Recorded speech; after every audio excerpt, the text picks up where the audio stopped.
On this episode of the Star Wars Time Show, Matt and Nick are back with another listicle, but this time the bad guys and gals get to shine. If you didn't like their 15 coolest Jedi picks, then maybe you'll be down with their dark side counterparts. That's right, this week they honor the 15 most badass-ass looking Sith of all time. They'll riff on the new Andor trailer too, and of course the usual random tangents that pop into Matt's head. Of course they'll end the show with Question of the Week responses and the latest round of Top 5 Fan Artist Features. Punch it, Chewie.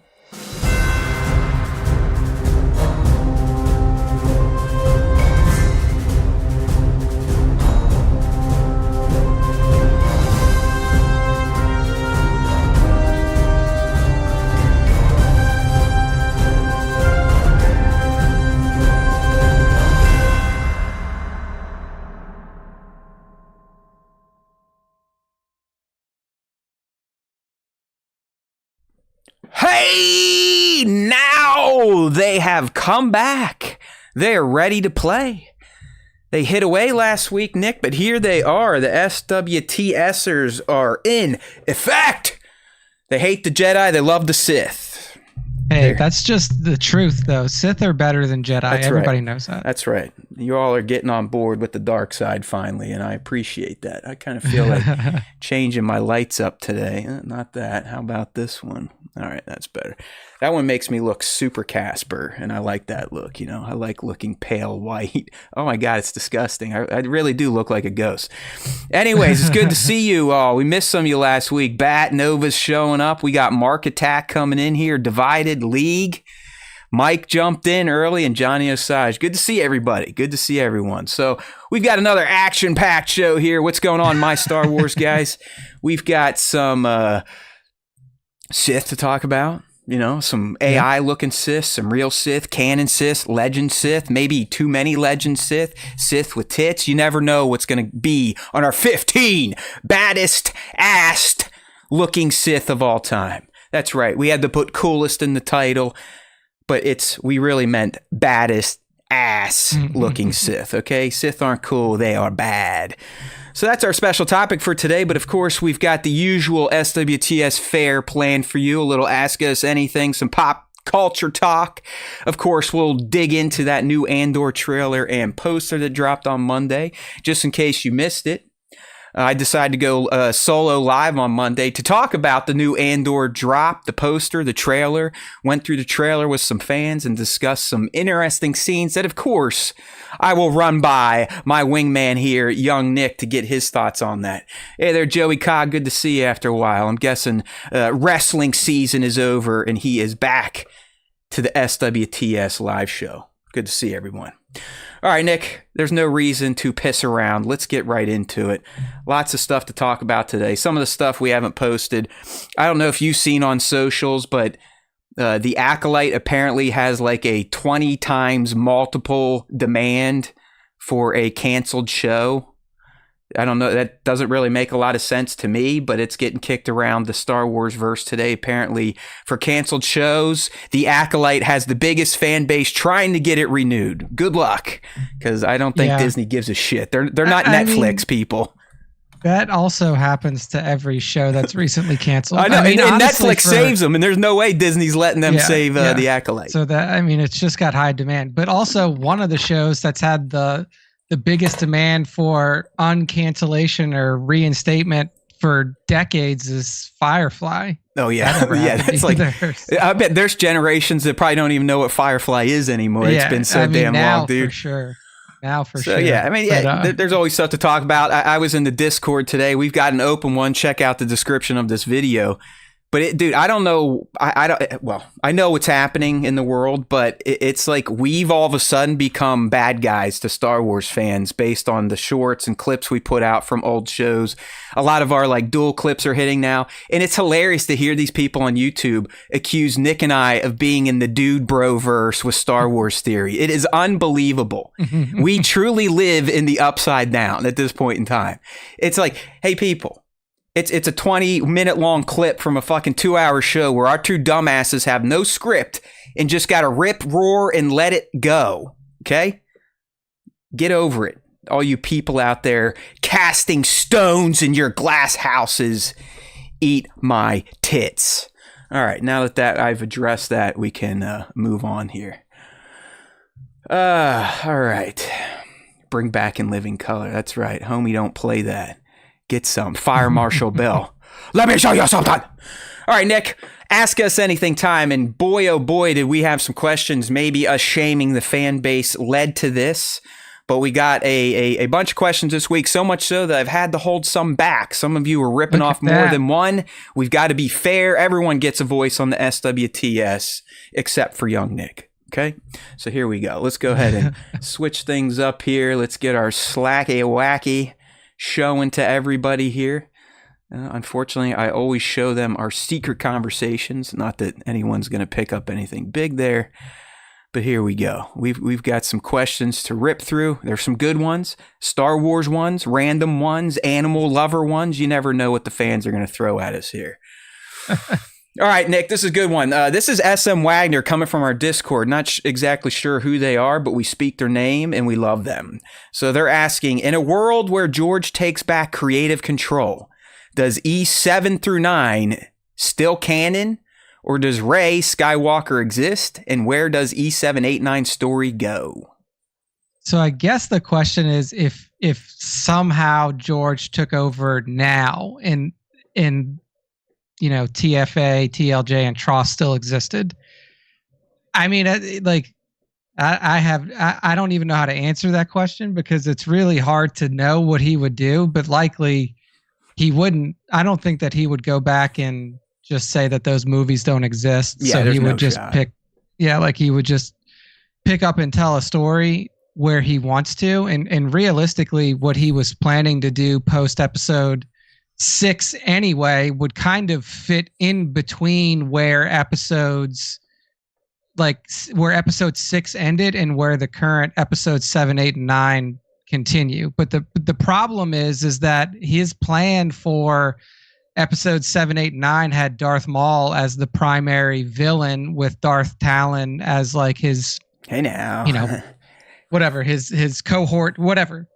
Problem with that is that canonically Darth Maul is dead. He's dead. So he wouldn't be able to do that unless he retconned Rebels. Correct. So I'm not 100% sure where George would go, honestly. Like there's, only the creator would know that. He could cook up a completely new storyline, have that be 9, 10, 11, or he could make 3 movies that fit in between ROTJ and TFA because there's a lot of time in there. Obviously, we know. That's probably the best spot, Nick, if you think about it. Fuck this Mandoverse stuff. Just let George do it. Well, actually, what he was thinking of doing was still going to be in the future. I mean, all the heroes were going to be adults and we're going to be dealing with kids and whatnot. But here's my take. I mean, George, in the end, is an artist. He's going to respect other artists, whether he likes them or not. So, yeah, I'm leaning with young Nick here. I think if George gets it back, which is never going to happen, he doesn't care. He got his $4 He's not getting beat up by the fans anymore. Also, like George, people need to realize that George turns 81 this year. Yeah. Like this dude is like, he seems to be in good health. Like he doesn't make many public appearances anymore, but when he does, like he seems coherent. He seems, in good spirits and he seems healthy. But like when you're 81 years old, like you don't have a lot of gas left in the tank, and doing 3 Star Wars movies as we've seen, it would kill him. It takes a long time to do that. Like even when he did it, it was 99, 02, 05, and that's a 6-year run. So if he were to pick it up today, he would be 87 by the time he finished it. And that was if a movie released like in 2025. So I mean it's he's it's staying hard retired. To he's staying retired, Yeah. and he's just gonna sit there and laugh at people that tell him that Star Wars was never political. Yeah. All right, next one here coming from Mac, our boy Michael Cray. Who's more of a smartass, R2D2 or HK47? And secondly, what would guys like to see in Simon Kinberg's Star Wars trilogy? This is easy, right? In terms of the droids, I mean, Yeah, I mean, the thing about R2 is like R2 is a smartass, but you just can't understand everything that he says. And it's like mostly you can pick up on most of it. It's mostly just directed at his gay overlord. At C3PO, yeah. Yeah. At his life partner. But HK-47 is snarky to everybody, and you understand it. Yeah, you know who should have been on this list? Chopper. Which Chopper is the smart, he's like smart the ass most, to everybody. Yeah. You know, he doesn't give a shit. He's like wah wah wah wah wah wah wah wah wah. You know. So yeah, and in terms, I'm with Nick. It's HK if this is our list there, Kramer. But in terms of Simon Kinberg's, I think we kind of talked about this. I mean, I would like it to be new with attachments to the old. Okay, there you go. I would like it to be new with no attachments to the old. Zero. Get away from the old. Hold on. Just like Kylo said. Let's we got let the past go. That's right. We got B-Mad coming in with a super chat here, buddy. We love you. Hey now, rocking the black and gold. That's right. Pittsburgh all the way, 412. Taz, I can't stop thinking about last night. Are you still sore? You know it, Taz. You know it. Right. I love you, buddy. That felt good. Anytime you were ready, I'm down. All right, good to see you there, Kramer. Nice join in the chat there. So there you go. Thank you, Michael. Nick, do you have any wants for Simon's trilogy, which we know is going to be set? All we know is Kathleen said it's going to take us into the next era. Like, whoa, yeah. Okay. All right. I have no wants. All right. Literally, like right. I'm not saying this to like dodge shit. I have no wants. I want to see what Simon Kinberg can do with 3 movies. That's all I want. All right. No one. Fair enough. Fair enough. Next question here. This one is from Spa. I know this. See you, Kramer. What are 3 animals that you are most terrified of? For me, I mean, I'm not like super terrified of animals, if I'm being completely honest. I feel that. I guess let's reframe it. What are 3 animals you respect greatly because you know they will fuck you up if you fuck with them? Sharks for sure. Sharks for sure. Like if there's one that like I'm frightened of, it would probably be sharks because you're in their domain. Mm-hmm. Like, you know, anything that you fuck around with on land, you deserve to die. If you're in, I don't care if it's land or the ocean. If you're in their habitat, fucking around, you deserve to die. Yeah. What animal would you like to not be eaten by? A shark. Yeah. I mean, for me, it's sharks. Like that might be a quick death though. If you think about it, like they get you good, like right on the rib cage, you'd bleed out pretty quick. But if you get eaten by like a big cat, they'll just sit there and like start gnawing on your guts while you're alive and stuff. Yeah. Yeah, I mean, for me, it's like I wanted to be a marine biologist when I was a kid, and like, I love the water. But the thing is like I had swam with like nurse sharks before, and it was so cool, and like I had been exposed to them, and like even, you know, as frightening as it was, like I remember going out when I was a kid. Like we would go out to the beach, and nobody would put any limits on us. It would be me and my cousin every year, and we would take these inflatable dinghies. And we would just paddle out as far as we could go. There's Nicky stuck in a fucking riptide again. Oh, it's all right. They'll figure it out.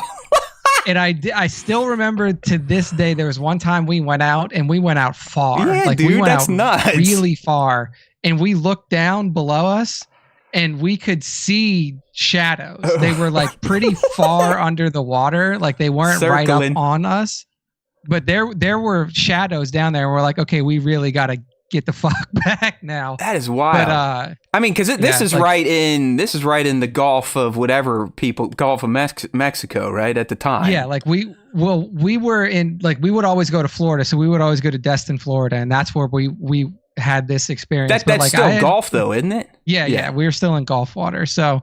I mean, that's like a mixing pot for every kind of shark. You can I can't believe you guys sharks, great white sharks, all that. Because that's a decent ocean. Like I mean, the undertow, you never like riptides never just completely sucked you guys out to your deaths. Dude, that's amazing. We were super lucky. I mean, we were like nuts, strong. Dude. We were strong swimmers for sure, but like we definitely did not respect the ocean the way that we should have. Yeah. All right. I'm with Nick. I'm not terrified of animals because I respect them. I actually appreciate animals more than humanity. You know, if it came to like saving a cat or a person in the road, I'm probably going for the cat. That's being dead serious. But like Nick, it's more of a respect thing. So of course, great white sharks. They're probably one of my favorite animals of all time, but I respect them greatly. Next would be big cats of any kind. Tigers are probably my favorite.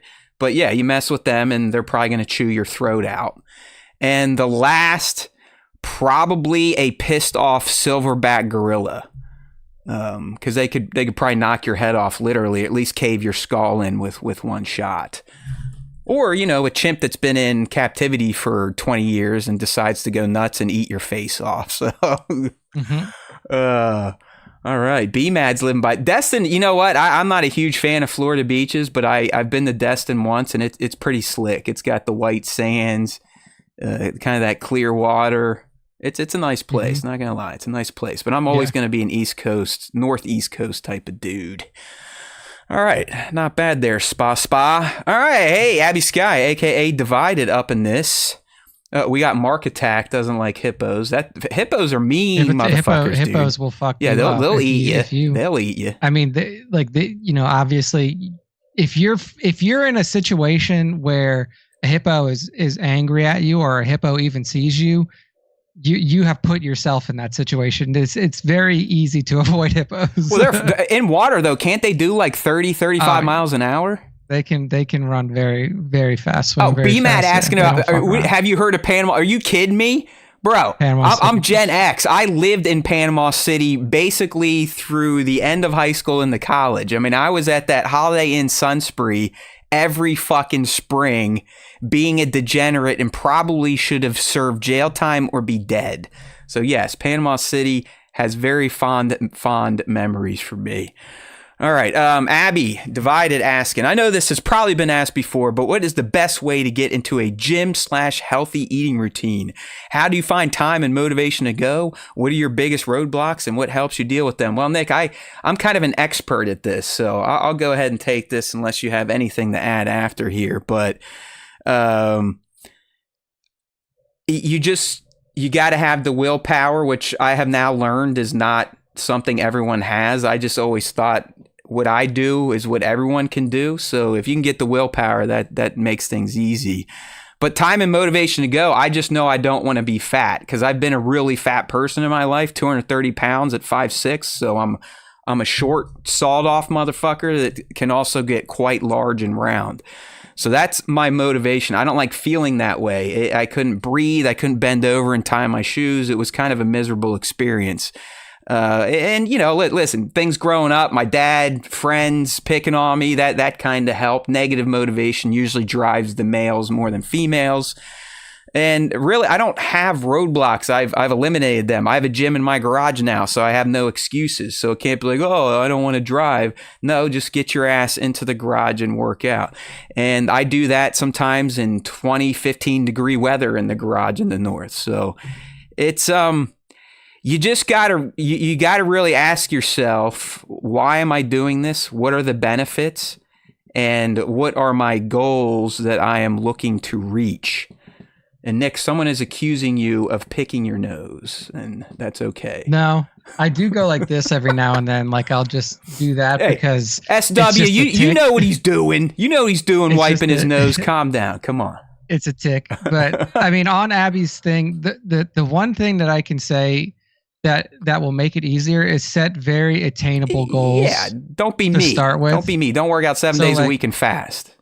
Yeah, like set attainable goals in terms of like even if it's just an activity goal where it's like I just want to go to like even if it's just starting off like I just want to go 1 day a week and I want to lose X amount of pounds or I want to see this type of body transformation in this amount of time. So if you set attainable goals and then you've reached those goals, you have more motivation to set your next goal, and you can set your next goal a little bit, harder than your always previous. Be reasonable with yourself. As I've learned, and it took therapy to learn this, people aren't like me when it comes to willpower and dedication to get better at anything. Like I have almost a problem with it.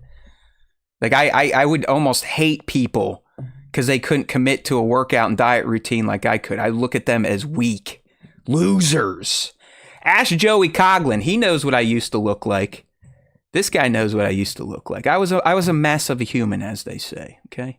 Bad asking, excited for baseball? Absolutely not. Ever since I left Pittsburgh, baseball has kind of died for me because I had to live in this shitbag Midwest Columbus city that really has nothing going for it in terms of real sports. So yeah, baseball was one of my favorites. I played it. I loved it. Used to go to Pirates game all the time, but I could care less. And I'm assuming Nick will echo that. Yeah. I mean, I didn't grow up with any like baseball teams that were in my region. So I was just a Yankees fan because when you grow up in the 90s, you're a Yankees fan. That's just how it goes. Yeah, listen, I lived in Detroit for about 4.5 years when they were good, and they had a bunch of the old Pirate coaching staff, like when Jim Leland took it over, Andy Van Slyke was up there. So I resonated with that. I went to the World Series, so I definitely followed the Tigers for a bit, but who cares anymore? Like I didn't even know we've made it to the Sweet 16. Like I'm such a football guy that's just like, I'm in the golf. Like, hey, did you watch the Players Championship? I'm old white man at this point in time. I watch football and golf. That's about it. It's kind of pathetic. All right. Thank you, Divided there. The chat's fun today. Keep it going, people. It was a little lonely last week. I'm not going to lie. All right. We got one from Beast Mobile coming up in here who says he works out because his girlfriend is hot. That is a good reason. And I just realized that I cut off most of his response. So let me try and pull that up while we move to the next question, which Nick might be only to answer because I don't think I can answer this. But League is asking for thoughts on Wheel of Time Season 3 so far, Nick. Yeah. Episode 4 was a banger showing Ruidian. Yeah. So we saw episode 4 showing Ruidian. Even though Taylor is like watching the show in a way that it's like she's just aware that the show is just not going to be the book, like that. It's just how it is. Yeah. She really enjoyed the episode with Ruidian.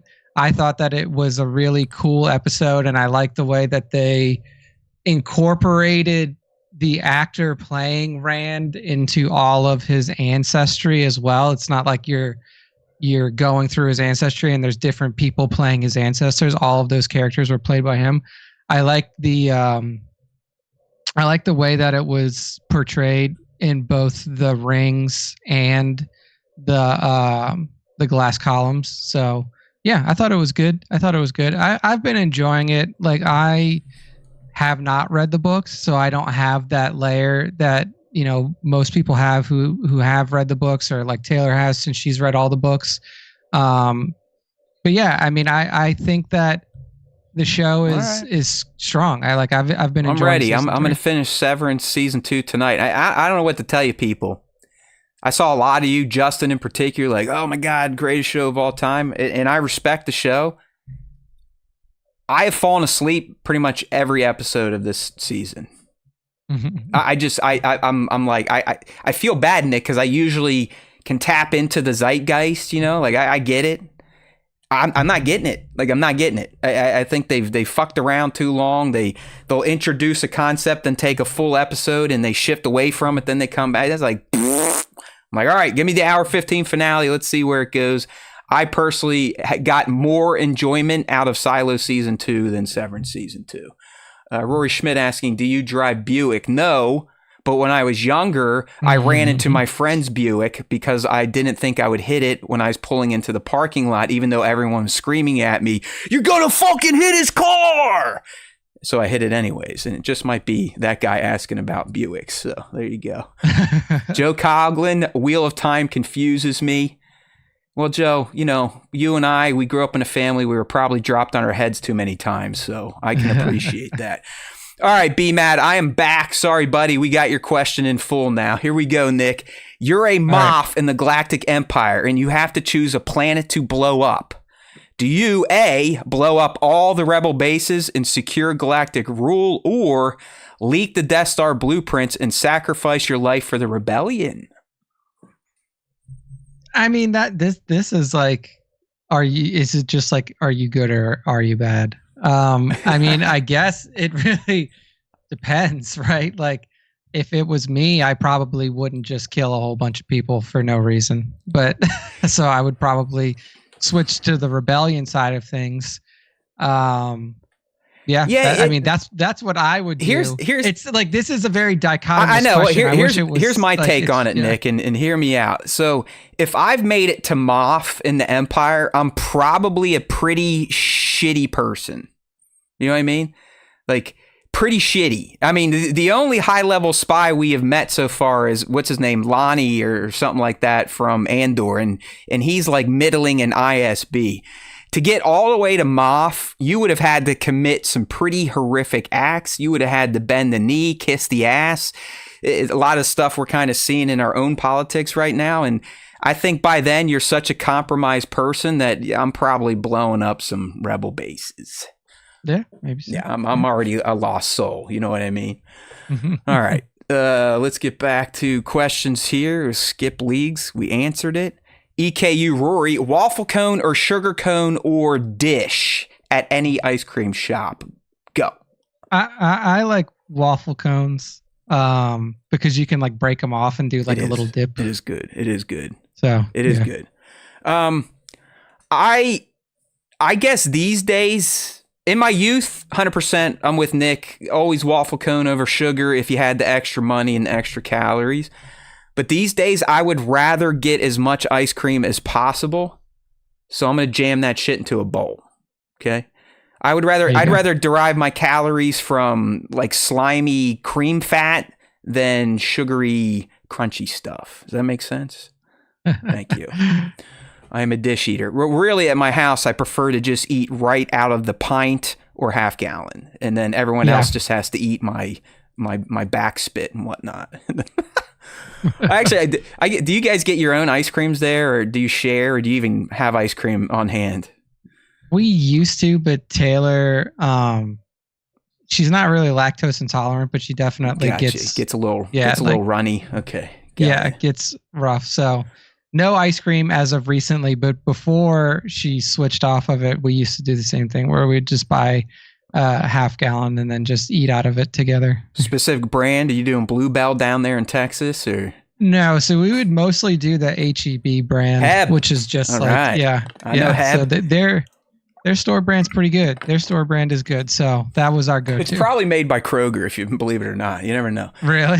I've worked in ice cream plants back in the day, and Kroger makes some damn good ice cream, especially when it's coming right out of the extruder before it goes into the deep freeze. Ooh, boy. You all have not tasted ice cream. Like, it's supposed to be hard ice cream, but when you're making it, it's coming out like a goo. So when you get hard ice cream that's soft, woo! That's okay. You guys got me on this one. Smith knows I'm a fat fuck. Hard ice cream, Nick, or soft ice cream? I'm a soft ice cream person. Okay. See, I love almost to where you need a chisel to eat the shit, because then I feel like I'm chewing on something and actually eating it versus just slurping it all in like a Play-Doh squeezer, like I like to chew on that stuff. In fact, Nick, I get mine so cold and I chew on it so much, every week I burn the top layer of my mouth from coldness. I'm such a fat asshole. Favorite ice cream these days is Jenny's almond toffee crunch or something. All right. Sorry. You guys got me going on that one. Now I'm hungry. Cyan XTC, good to see a question from him. What's the worst job you've had, Nick? I don't know. I've worked so many fucking jobs, like from when I was just a kid, like from before I was legally able to work. Cole. I don't know. My worst job ever, like maybe I used to work in a t-shirt printing shop that was just like an unair conditioned warehouse. But the thing is like, it wasn't that bad. It was just a summer job and I got paid for it when I was 16 years old. So I had pocket money. So I would say that one, like if you just look at the circumstances of the job where it's like I'm covered in ink, there's no AC, in the middle of summer in Louisiana where it's 95 degrees and 60% humidity every day. So I'm sweating. I'm just covered in ink. It's hot. Like not only is it hot, but there's a dryer that the shirts come through. And if you're picking off the dryer, you're even hotter because that dryer is probably 160, 170 degrees. So maybe just circumstantially, that was the worst job. All right. I like most people, I worked some odd jobs as a young kid. Been doing it since I was 14. Was a cavern tour guide and maintenance man. I was an antique. I worked at an auction house and went and picked up antiques that were heavy as shit all summer long. Managed a GNC where you basically would sit there for 10 hours straight and have 6 customers and you'd want to poke your eyes out. But I have to say, it's probably my first ever big boy post-grad gig. And I mean, Nick, it got so bad that I had to, I quit. I quit something. I never quit something in my entire life. But after 7 years of Kroger and being on call and working grocery retail, and minimum week was 60, I was usually looking at 70, 80 hours a week, working on Christmas Day, Thanksgiving Day, being on call, getting called on my honeymoon. I got to go with that. And it wasn't the physical stuff anymore. It was just a life suck. Pro IT sucks. It's hard because people are dumb and they fuck shit up, and then you have to fix it. But no one respects you because they think you're a weirdo because you can program and talk to computers and build networks. So yeah, fuck that. I'd never go back to pro IT unless I was like high level and didn't have to do the shit. All right, here we go. We got another one. BC Scrubs, good to see one from him. What do you hope to see most in Andor Season 2, young Nick? I mean, I just want to see the K2 and Cassian meet. That's just that for me is really the only thing that I like really want to see how they do, because it was such a unique relationship in Rogue One. And I really want to see how they get there. B2, and if they, B2 to K2 connection, right, buddy? We've been putting that out there for 3 years now. Yeah, that's what I was going to say. I want to see how they incorporate B2 into it and everything like that. So that's the thing that I want to see the most. Like all the other stuff, like I'm sure that there's going to be really cool set pieces and there's going to be really awesome, stuff to see in this show. But that's the one thing character interaction wise that I'm really interested in. I'm gonna take a completely different route here. What I hope to see most in Andor Season 2 is the Star Wars fans to not be pieces of shit and rain on everyone's parade if they don't like it. How do you like that? Yeah. That's what I like. That's what I want to see the most. I want to see Darth Vader. Well, we're going to talk about that coming up in a second, Nick, because people are starting to be like, oh, did you see that one scene? And that's why I need to talk to you. All right, this is the last one coming from Nova Toymation. From our Ask Us Anything. If you want to get involved, make sure you're following Star Wars Time Show on the socials. Do you think some of the Sith suits had built-in air conditioning, or did everyone just walk around sweaty and smelling like shit all the time? In universe, not the actors. Your thoughts. Thank you, Bobo. Yeah, no, there was no AC in there for sure. This is like old metal suits of armor type of stuff here. So there's definitely some. You gotta think about it. Like that's on. a good point. Like when a medieval knight would come out of their armor. Again, these people barely had fucking soap, let alone they'd have to bathe in streams and shit. How bad do you think people smelled back then? Oh, I mean, awful. But the thing is like you didn't know they smelled awful because that was just the smell it was like everything. I mean, as animals sit there and like, oh, let me smell your asshole, and they're like, oh, that's pretty cool. We were essentially doing the same thing, and then people are like, you know what? Those flowers smell good. Let me fucking like rub them all over my body, and then someone's like, oh, now smash them up, put some other liquids in. Now we got perfumes, and here we go. Yeah, I mean, I'm with Nick. I bet Darth Vader smelled like absolute shit every time he had to get out of that and go into his bacta tank. Like pure. Yeah. Think about his like rotten ass skin. Like they never even tried to heal him fully. They never grafted. He had nothing to graft. He was all burnt. So he's just like, level 3 burns everywhere, oozing into his suit. So I mean, he probably smells literally like a zombie. Yeah. I mean, he would smell probably the worst for sure. Sweaty balls. Many sweaty balls up in those Sith suits. All right, everyone. Thank you for Ask Us Anything. Let's go ahead and pick up the pace here, returning back to Our pop culture talk. Caught a movie last week that apparently not a lot of people went to see, but I've got a kid, so, got to entertain them every once in a while. So we went and watched the live action Snow White. And quite frankly, Nick, it was fine. I was never a big Snow White guy. I do love some of the music. And I think they absolutely nailed Hi Ho and Whistle While You Work. So I was a happy camper. And overall, I thought it was a fun Disney live-action remake. Gal Gadot, while an absolute immaculate beauty, still shows that she really does not have range as an actress. And apparently her and Ziegler had on-set issues. I didn't really see that come into play in the final movie. And the dwarves, while a little goofy looking at first, are kind of charming, especially Dopey. All right. Yeah, I mean, here's the thing about like the outrage about this. I don't know. It's so funny to me that like there are people who are adults that are outraged about a child's live action film. Well, like, welcome to the new world, pal. I mean, it's like, here, let me give you all a heads up. Bango. That movie wasn't made for you. That movie was made for children.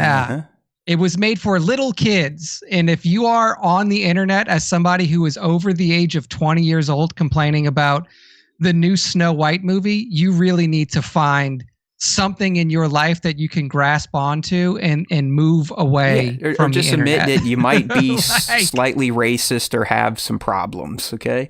It's just weird to me that like I'm not on the internet talking about the Mickey Mouse Club after every episode and saying, what the fuck are they doing there? Like, it's children's content. Nick's like, did you see O'Toodles came out in a rainbow outfit today? Yeah, I mean, it's just ridiculous to me. It's like, this is like, these things are literally made for kids. And like the only people who ever talk about it are old white people. Yeah. It's like, I don't fucking care what you think. And you shouldn't be watching this by yourself anyway. Like, please, social media, go away. Please, please, please, please, please, please, please, please, please. But yeah, I mean, come on. If you like Snow White, you like Disney, there's nothing wrong with this movie. It's a full musical. You know what I mean? You can't miss much. Did we lose Nick? Looks like no, I'm here. Okay, it froze for a second. All right, so that's that. Video froze. Real quick, Nick, before we get into the 15 coolest, most baddest ass looking Sith of all time. Real quick on the Andor Season 2 trailer. We got a new one this week in addition to the poster. Looking at the poster first, it's a banger, not going to lie. It channels that Star Wars motif, Nick, where you kind of got the good guys and the bad guys mashed together. They're lined up. You got the prime players in the middle, which surprisingly is Cassian and Krennic. Looks like we're going to get some ranged troopers over there, some tank troopers. There's our boy Lonnie, or whatever the hell his name is, Luthen's contact. We got the Masasi Temple in there. It's looking good. It's a fine looking poster. You got to dig Dedra, whatever, in that black, sleek looking dress. Saucy. All right. So, as far as the trailer goes, Nick, I personally thought it was the best one we've gotten so far. I think, unlike the first trailer, the music was perfect. The pacing was perfect. It really made you feel the tension that we're all going to experience when this series comes out, 100%. But there were a few scenes where I think we can maybe draw some conclusions finally, or add to our speculations. And the one thing I want to talk about is that the wheat planet we've been seeing, the farm planet, the grain planet, whatever you want to call it. We said it reminds us of Lothal. But we got a few more shots in this trailer where it seems that most of Ferrix, at least the ones that rebelled on Ferrix, have relocated to this planet. You've got Brasso's there, Bix is there, Willman's there. It's like, I don't know. Do you think all these people are Ferrixians, Nick? Or do you think they've kind of moved in and just kind of joined this society? I think that they probably just relocated. I mean, they're refugees. I mean, it's something that we are very familiar with just from life in general on, in the United States and elsewhere. Like, they're refugees. They needed somewhere to go. They were clearly political dissidents toward, of the empire. So they're trying to get out of that particular area. So yeah, I mean, I don't think that this is like a colony or a planet that's all people from Ferrix. I just think that it's probably like a safe harbor area for all those people who were affected by the Ferrix uprising and now are being targeted by the Empire. And that's my next point, because there is a scene where you can kind of see a stormtrooper transport coming in. So I guess what Nick's saying, and I'm backing him here, it seems the Empire figures out where these Ferrixians are at some point in time, or this whole community fucked off and now they're about to find out. But I thought we can say that legitimately now. It looks like a lot of the Ferrixian rebels now live on this planet. Is it Lothal? Who knows? Hopefully that'd be neat. But they're definitely going to get their party rained on by the Empire at some point in time. Hold on, we got a good one here from B-Mad. F, marry, kill, Nick. Bix, Deidre, or Mon Mothma? I mean, if we're talking about, like, I don't know. Who you fucking, who you marrying, who you killing? I know, it's just hard. I mean, probably Deidre would be the kill, just because she's a psychopath. Got you. And then marrying Mothma and then bedding down Bix. All right, I'm with young Nick. He speaks the truth. I think that's the best option. He speaks the truth. I could definitely have a one-nighter with Bix, but then end up with the rest of my life with that lovely short-haired, red-headed lady. So I am 100% on board with young Nick. All right, another curious scene we got in this trailer. Not so much curious, but it looks like right around the 50th mark, that's Mothma delivering her rebuke of the Gorman massacre. I think we can take that to the bank. This is probably her calling out Palpatine and essentially her resignation from the Senate, which is really going to kick the rebellion into high gear. And then the big one that I think some people caught on, I know I did, but we get a scene of Deidre in her ISB officer uniform, and she's grasping at her collar. And it's a similar grasp to what some other Imperial officers do when they are being force choked. Let's watch it real quick. I am going, she is not being force choked. She is actually having a panic attack. Is kind of where I'm at. What say you? If you look at the room that she's in, it almost looks like she's being held, detained, imprisoned, something like that. This looks like it's a very small room. This is not her standard uniform because it doesn't have any of the Imperial insignias on it. It's there. You can see the blue just right underneath her left arm, Nick, if you see her grabbing up there. I changed the frame. But yeah, I think it may just be a panic attack like you were mentioning. And I think it's likely due to the fact that she's either been caught doing something that she wasn't supposed to do and it's now been thrown in this little cell, or is being detained for some reason. Yeah, I truly think it's a panic attack, because there's other scenes we've seen where you could kind of infer that, oh, is this almost getting too much now for Deidre? You know what I mean? Is she starting to feel something? And I do think between her and Cyril, one of those two is going to break. I don't think it's going to be Cyril. I think that Cyril's just like, he was a crazy person to start with. Right. Yeah, he just wants to be recognized, so he'll do anything to like get his name out there, huh? Yeah, now he's a crazy person with a purpose. All right. So Mark Attack is going with force choking. I just, here's the deal. She's too low level for fucking Vader to care about. Exactly. Her. Vader ain't dealing with these types of people. That's a great point. And neither is Palpatine. And Tony Gilroy of all Gilroys, he ain't bringing out the big swinging dicks. They serve no purpose to the story of Andor. Absolutely none. The only reason they were brought into Rogue One, was because of Tony, but it made a point, it told a good story, and it really helped lead us right into A New Hope. I just do not see, like Nick said, Deidre even being on the Sith Lords' radar at all. At all. Yeah. It's just hard to imagine that like he would come down to like some ISB satellite. Exactly. He's fucking with Krennic before he gets to her. Yeah, and at this point, he's definitely more concerned about Krennic. We obviously know that because he is, like we've seen those two interact before in Rogue One.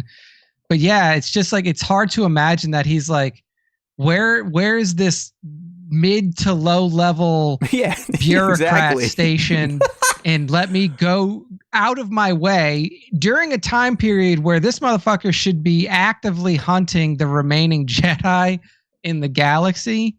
And let me go down there and give her a stern talking to. Like, I just, I don't think that would be something that he'd be concerned with. I'm not going to hate it. It just would seem odd and slightly out of character for Vader to be caring about low-level schlubs. Like, I mean, he's captain and above. And even then, like Mark Attack said, he's mostly looking for admirals or moffs to choke out. Okay, I mean, he kind of reserves it for the top brass of the Empire.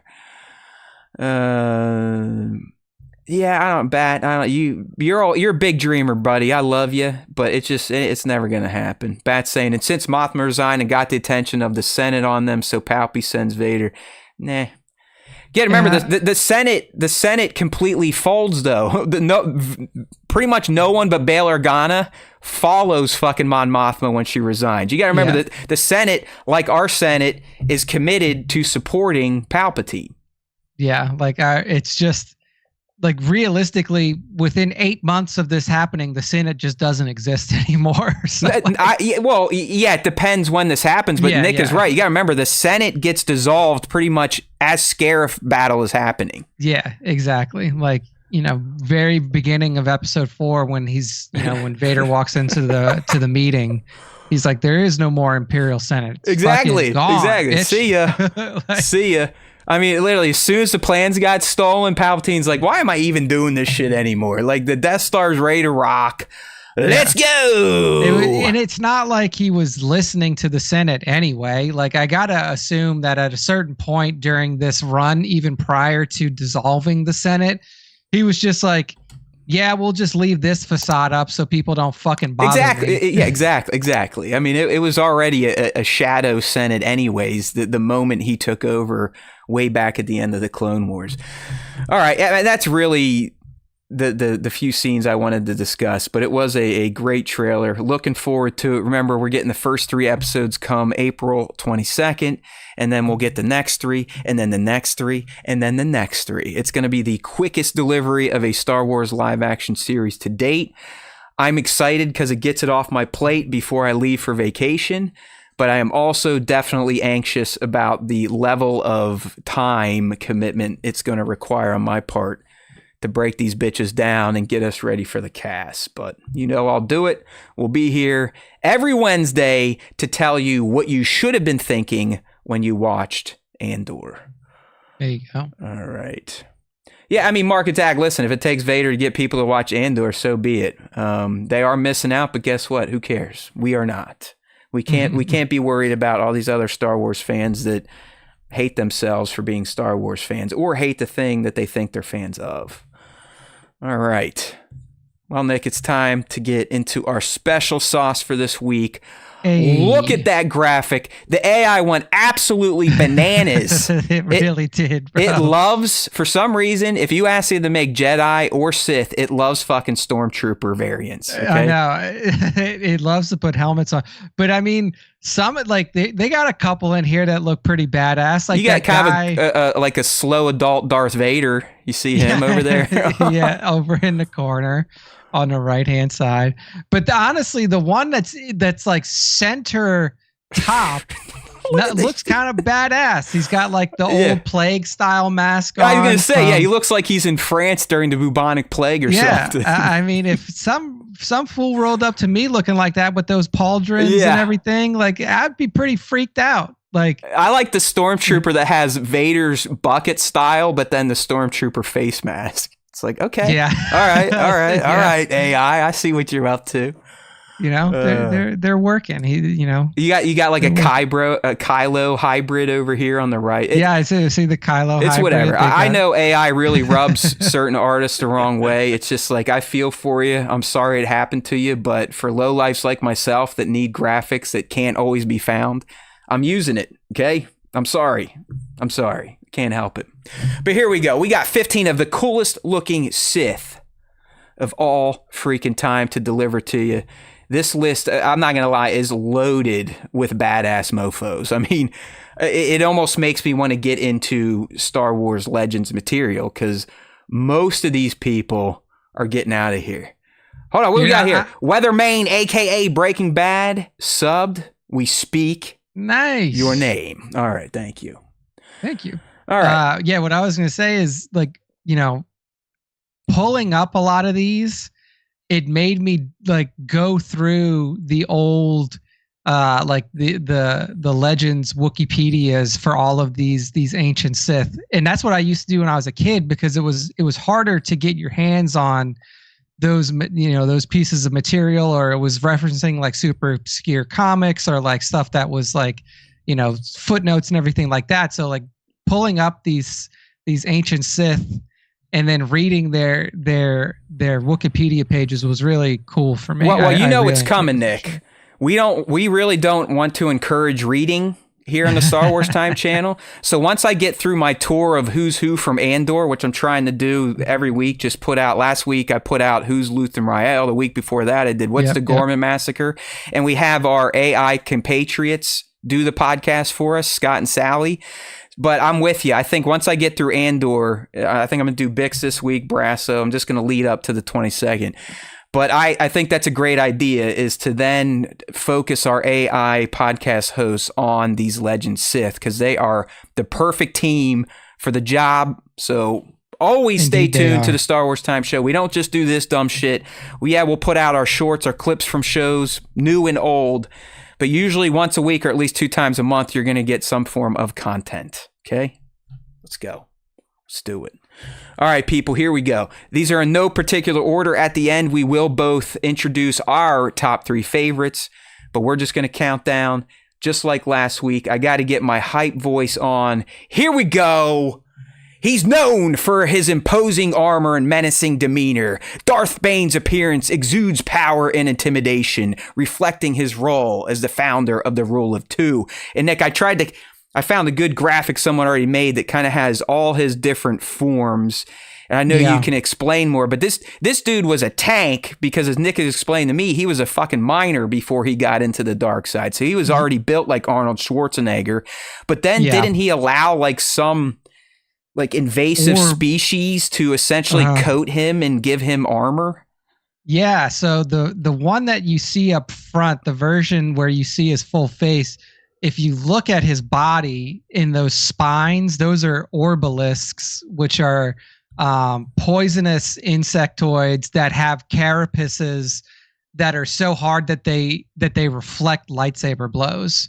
So he essentially built a set of armor out of these obelisks. So when he was in a lightsaber combat battle, like they would reflect off of his obelisks on his body. But the problem was, and sometimes you'll find an image of this, is that these obelisks spread. So they don't just like sit on you and stay, they spread up your body. So at a certain point, he literally had to put a cage around his head so they wouldn't be able to completely overtake his face. Do you know anything, Nick? Really, how did he go cool about kind of getting his Clone Wars armor, which does look more like traditional metal armor? Is that prior to these things glomming onto him? Okay. So that's like pre the Orbalisk armor from my recollection. Because he was taken out when he was, you know, like wearing like, you know, the last time you see him, he's wearing his Orbalisk armor, but that was probably from his time within the Brotherhood of Darkness, which was the Sith Academy that he was recruited to and like learned all of his, you know, his stuff. Yeah, I mean, listen, he looks like, I mean, Tommy Tough Guy times 2. I don't care if he's badass, if he's in his non-steel armor or his organic armor, he looks like a guy that would come up with the Rule of Two. So yeah, I mean, Darth Bane, we speak your name. All right. Up next on the list, who do we got? Oh, look at this guy. Isn't he a beauty? With a metal jaw prosthesis and a towering presence, Darth Malak's look is both fearsome and memorable, symbolizing his ruthless nature during the Jedi Civil War. I mean, look, I guess I never quite understood why I knew his jaw was jacked, Nick, but on our image here, if you're not on the live stream, make sure to check it out, youtube.com/Star Wars Time Show, 5:30 p. East, every Wednesday as close as we can get. But I mean, he literally has no lower jaw, and he's got like this blue orb of light emanating from his throat. What the hell is going on here? Yeah, I believe that this was like a wound that he suffered during the Jedi Civil War, and was then repaired in a way. I think he got this wound, and somebody, you can correct me if I'm wrong in the chat, because I don't remember too much of Malik's history. It's been a while, but before going off in the unknown regions, he was obviously Revan's apprentice. And he was, right? He was his apprentice. They weren't like equal. They weren't both Jedi Knights. No, I believe he was Revan's apprentice, and then he suffered the wound during the it's Matt's evil twin. Thanks. Matt. he suffered the wound during the Jedi Mandalorian. Did a Mandalorian War. give it to him, like to shoot his fucking face off or something? I think it was a Mandalorian that gave it to him, and then he had this like grafted onto him, similar in like everything kind of like goes off of Vader in a way, because he was the prototypical like human machine hybrid. So yeah, I think they had to like rebuild the bottom half of his face, because it was such a great, bad man. I mean, he's got that shaved head. He's got tattoos on it, obviously with the metal part covering his mouth. He's got broad shoulders, that red armor, a little bit of a cape. So I mean, Malik is fantastic. I mean, he's a character that if he ever got a hot toy, just like Revan, I'd be adding him to my shelf. So we honor you, Lord Malik. All right, which Darth is next? Will it be an alien, a humanoid, a female? You never know. Who do we got for the people? Oh, look, it's his buddy. Darth Revan's iconic mask and flowing robes create a mysterious and enigmatic appearance, capturing the duality of his Jedi and Sith affiliations. This actually is the hot toy. It's not. There you go. So it's straight off the hot toy. Yeah, and he still looks great. I mean, it's pretty much the same outfit we talked about last week for his light side version, but he now is wearing black colored robes. It doesn't matter, man. It's that damn mask, right? I mean, the mask just seals the deal as him looking cool, whether he is good or bad. Yeah, I mean, taken on during the Mandalorian Civil War timeline is just such a cool timeline that could be explored in animated TV, like Matt Attack brought up, or Mark Attack brought up, and live action, whatever. Like, there's a lot of stuff that happens there, but he co-ops this mask because he was one of the generals on the field during the Mandalorian Civil War. You would think it's pretty demoralizing to the Mandalorians if a Jedi kills one of your compatriots and then dons his mask, right? Was it one of those deals like, hey, I am this much better to you that I'm going to co-opt your heritage? I think so. It was a pure intimidation play, probably. I can't remember exactly the circumstances under, because I didn't read. I mean, there are novels about Revan, but I think at the time that the novels are taking place, it's after he has already re-entered the galaxy as Darth Revan. It's not pre, unknown regions and all of that. There may be some material out there in Legends, because technically everything about Revan is Legends, but I think that the mask came back with him. Like B-Matt is asking, how do you think him and Lord Vader would get along?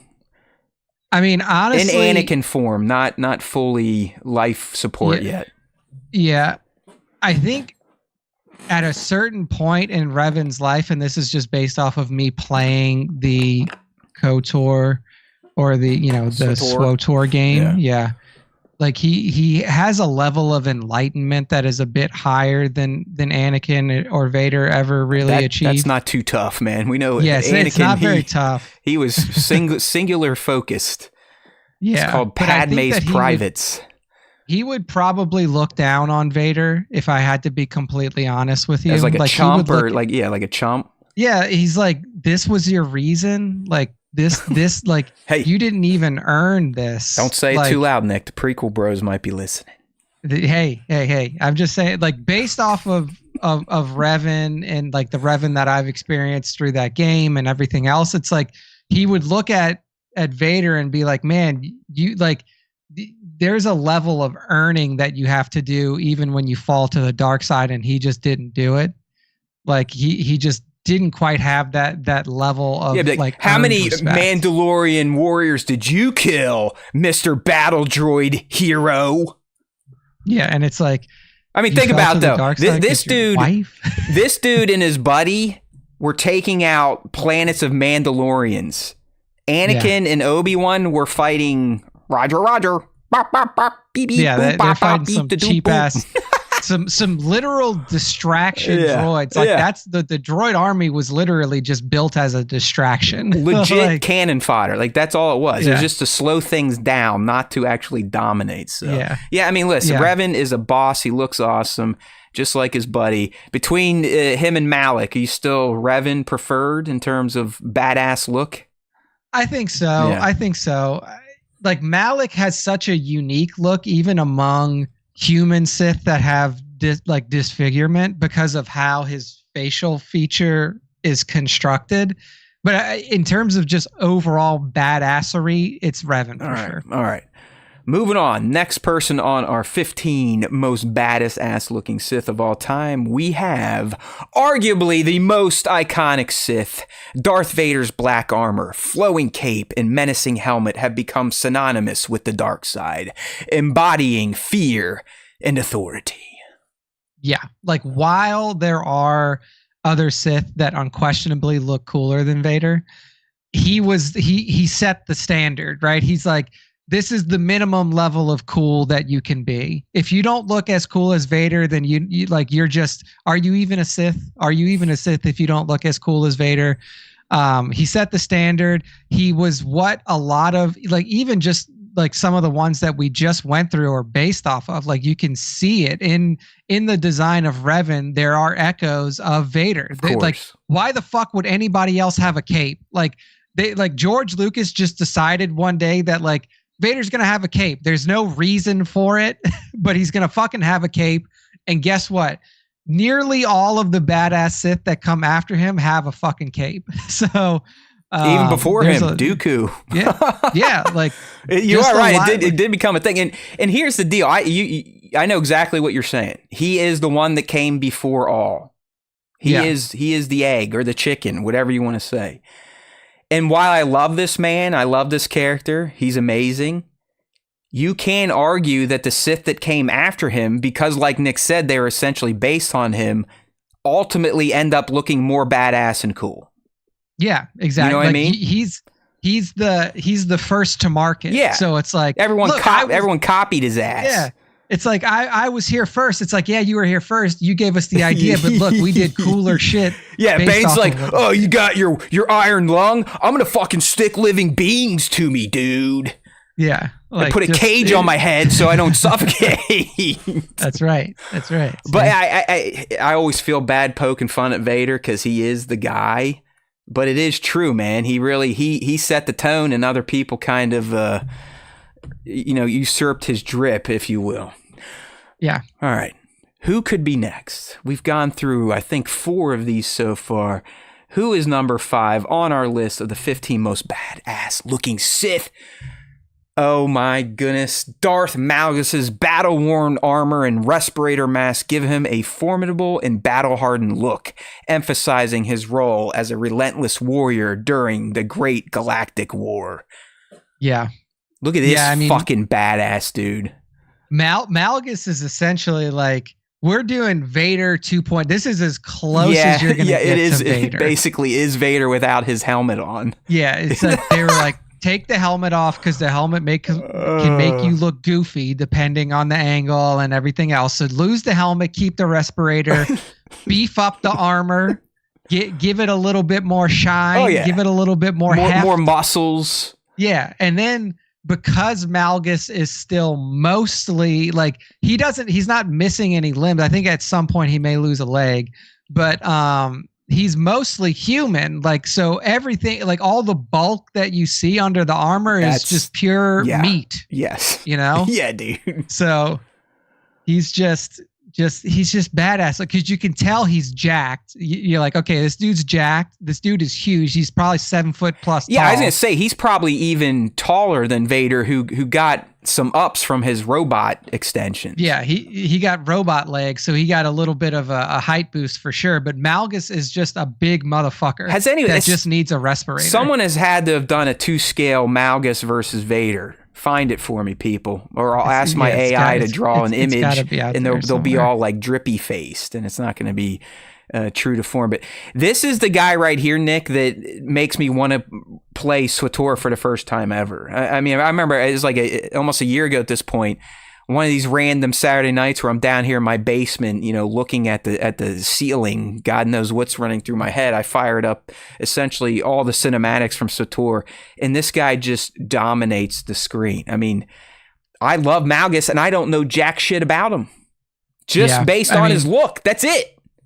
Yeah, he's such a badass. He sticks around in the game as one of the primary antagonists, and I don't want to spoil too much, but like, you know, like sticks around in the game for a long time. Like he's always there, whether you're on the dark side or the light side, which is really cool. He's a very persistent character. But yeah, man, I mean, there's a lot of meat on the bone in this time period, especially if you use reference material from SWTOR, KOTOR, those types of things. And Malgus is just a bad motherfucker, he's awesome. dude. He's awesome. Hey, Shaq, you're in the right room then, buddy. Welcome. All right.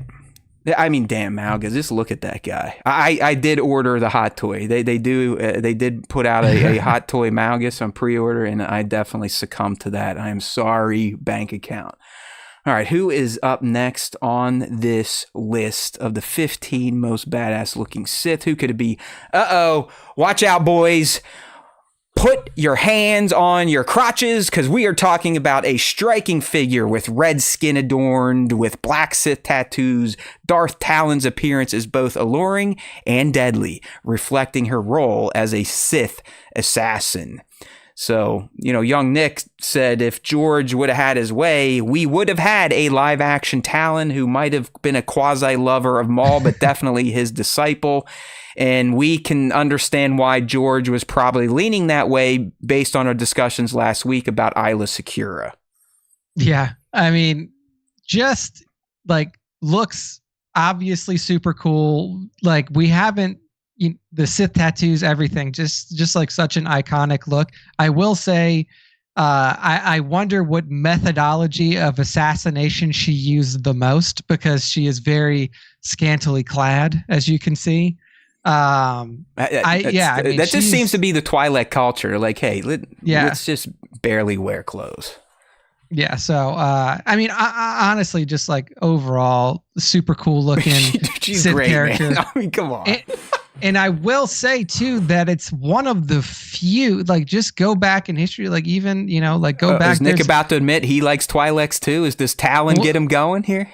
No. One of the few female Sith in general. Like, there's just not a lot of them. Like, we might have one more. You never know. We may have another one. But if you go through the history, there's not a lot of female Sith characters. Typically, Sith are like alien male species. So having a female Twi'lek as a Sith, men don't just rule this world; they rule the galaxy, bro. Okay.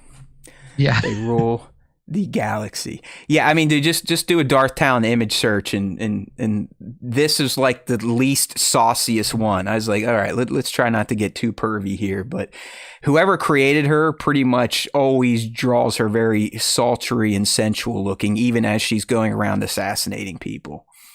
Yeah. That is a definite figure I would get, and she does remind us that Hera may wear too many clothes for a Twi'lek. All right, people, think about that. Think about that. All right, who is next on this lovely list of killer-looking Sith? Oh, look at this. We were just talking about the lack of females, but here we go. Often depicted with a hooded cloak and an aura of mystery. Darth Trey's appearance complements her complex and manipulative nature as a Sith Lord. And, it's a very basic appearance. I like how she's like, fuck it, I don't need to see. I'm just going to pull my head over my eyes. She's got those long ponytails in class. But really what always stood out about her, Nick, and I think we can almost add this to her appearance because it's just how she rolls, it's her 3 levitating lightsabers. Yeah, it's super unique in terms of presentation for a Sith. For those of you who are unfamiliar, this is from KOTOR 2, the Sith Lords. She was, spoiler alert if you haven't played a game that's almost 20 years old. Starts off as a companion, and then you come to find out that she is the leader of the triumvirate, right. the Sith triumvirate that you end up. I wonder if her fighting. friends will make this list, Nick. I wonder so. I wonder if they will. But yeah, I mean the lightsabers floating around her, the enigmatic look, having the cloak pulled over her eyes with the ponytail sticking out, like you said, or the long hair sticking out its sides. I mean, the lightsabers definitely do it, and then seeing her use them in combat is just a treat for sure. It's a very unique way of lightsaber combat that you've probably never seen from anybody else before that time. This is KOTOR 1 played multiple times. KOTOR 2, I really think I just did it once, and I definitely need to return to it because I barely remember the story. I mean, I know Nihilus, Scion, and her, but that's about it. That's literally about it. I don't remember much, and I've kind of stalled my KOTOR playthrough because why not? I'm sure. I remember why, because someone told us 2 years ago that they were bringing one out for PS5, and oh yeah, that's kind of gone up in flames. Bro, if those remake games ever come out, I might die of a heart attack. Like at this point, Nick, we're looking forward to Bit Reactor's turn-based strategy game. Okay. Yeah, that's the only thing that we can look forward to. All right, here we go. Who is next on this list of the 15 most badass looking Sith? Bop, bop. Oh, look at that. We just spoke his name. Some people call him the Lord of Hunger. Darth Nihilus' skeletal mask and dark robes create a haunting and spectral presence, embodying his insatiable hunger for the Force. So, I mean, this guy, you could argue, if you just catch him on a glimpse, kind of looks like a clown. But if you really look into it and see how his face looks, it's very eerie with those dark black eyes. It's almost, Nick, is that like a ninja mask underneath the skeletal mask, or is he literally all blacked out like that? So I think that he's all blacked out like that, and I know that he had some sort of something happened to him to cause his visage to take that form. I know that I can't remember exactly what it was, but this is what it was. Experiencing the shadow that obliterated almost everything on and around the planet made Nihilus crave Force energy. So he has an affliction that makes him look that way, but also requires him to sap Force energy from life forms, whether it be people, planets, whatever it is. So it is something that he deals with due to his affliction. Oh yeah, BMAD's kind of saying he's all dark side energy or something. No, that's the other one. Okay, that's Scion. All right. Scion is the one that has his body is. I'm going to ask AI to give me a maskless Nihilus and see how it interprets it. See how it comes up with it. Yeah, I mean, they never revealed who he was. Prior to becoming Nihilus, he was human. And then there were some issues that he had. He survived the activation of the mass shadow generator super. Sounds like a job weapon. for AI Scott and Sally. Yeah, so here. this is all Scott right. and Sally will tell you all of it. Yeah, he's one of my favorite. I love the mask. I love he is literally a character shrouded in darkness and requires energy to just survive. It's amazing. That's did they go into it how these three were able to coexist? Because it seems like these three would not be friends, and I'm talking Traya, Nihilus, and the next guy we're eventually going to talk about. I think they may show a little bit of their interactions in the game, but I think it was because they were of different domains. Okay. Essentially. They weren't competing for the same thing.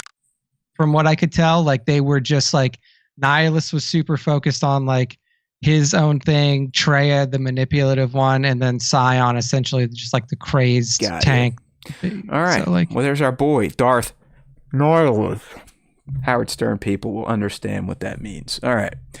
Here we go. The next one on the list. I know this is going to make some people happy. He's got me happy with his red and black tattooed skin and crown of horns.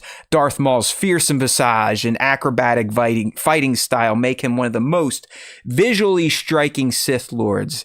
I grabbed a shot of one of his figures, so he's shirtless for the ladies out there because we had Talon. But yeah, I mean, look at this guy. How can you not? I mean, he may be the most badass looking Sith, and it's just how he was born. Yeah. You know, dude. I mean, I know he had to tattoo himself, but when you're red and you have horns on your head, and you have rotten looking teeth, you're about 80% on your way to being the baddest ass looking Sith of all time. Yeah, I mean, just it's hard to imagine that like any other race of being able to look this cool. It's great, like dude. like Zabraks just have that look, especially red Zabraks, where it's just like you just look evil. Did we ever meet any other red ones though? Because pretty much every other one is portrayed as that orange like yellow. Yeah, like that orange yellow brown color. I don't think so. There may have been. No, I don't even remember any from Dathomir. Right, like Jedi Survivor, they're all that brown yellow look. Savage was the brown yellow. He seems to kind of be on his own. Yeah. Did he dye himself red first and then put the black on? I mean, who knows? It is a very singular look in terms of what's been presented to us from Zabraks after that. Like even like Eth Koth is the Zabrak who's brown too, Jedi. Yeah, I mean, it's a super unique look. You could just see the torture, like the tortured look in him. And then the eye, like the Sith eyes just naturally match his visage so well. So just amazing. Yeah, amazing I'm with Bat. I think Bat's making a good point here in the live stream chat. Probably the most original looking Sith since Vader. And if you think about it, it would have been last year, we did a special on TPM 25, and the creator of Darth Maul talked about how he eventually made his way to Maul and how he was just trying to do Vader and over again, put him in helmets and masks and whatnot. And then he eventually had the epiphany of being scared of clowns, and we got Darth Maul. So I think that's an astute point there, Bat. All right, we are counting down the 15 most badass looking Sith of all time, be it Legends or Canon. We've ripped through 9 of them or so at this point in time. So who could be next on this list? Let me clicky clack. All right, I'm going to have to rely on young Nick to dive into this one, but he does look pretty neat. He's an ancient Sith Lord with a distinctive forehead adorned with Sith tattoos and elaborate ceremonial armor. Naga Sadow's appearance reflects his status as a dark sorcerer. So look at this guy. I mean, first and foremost, he has 2 penises hanging off his cheeks, and he does have a pronounced forehead, not quite like Ki-Adi-Mundi. He is kind of bulky for a sorcerer, Nick, so lay it on us. What's up with a Naga? Yeah, I mean, Naga Sadow is like, this is going way, way, way back. Like this is a long time ago. Is he an actual Sith, Nick? So he is a half breed. He is a half human, half Sith. And they hated them, right, on the planet. So yeah, I mean, basically what happened is this like after the Jedi schism. So this was after the schism between the Dark Jedi and the true Jedi.